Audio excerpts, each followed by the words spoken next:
దేవి చౌక్ నిత్యం రద్దీగా ఉండే ప్రాంతంలో ఒకటి. ఇక్కడ ఫుట్పాత్ పూర్తి స్థాయిలో ఆక్రమణకు గురైంది.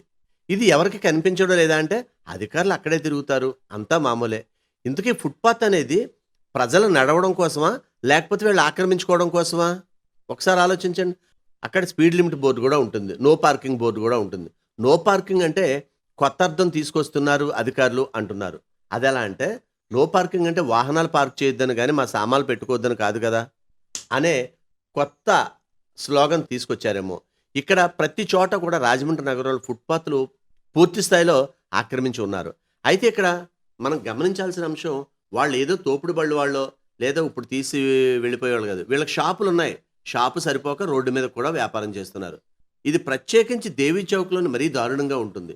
ట్రాఫిక్ కష్టాలకు ఎక్కడైనా చెక్ పెట్టాలంటే ముందు ఈ ఫుట్పాత్లపై ఉన్న వ్యాపారాలు తొలగించాలని ప్రజలు కోరుతున్నారు.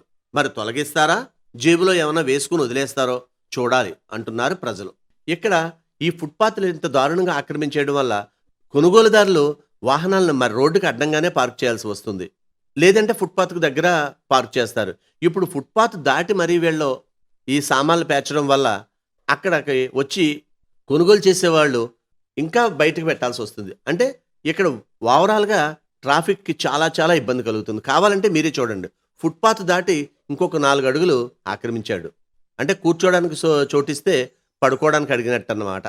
పోనీలే వ్యాపారం చేసుకుంటున్నారని అధికారులు వదిలేస్తే వీళ్ళు అది కాస్త అలుసుగా తీసుకుని ఇక ఏమాత్రం ఛాన్స్ ఉన్నా రోడ్డు మొత్తం పేర్చేసుకుంటారు అని అంటున్నారు ప్రజలు.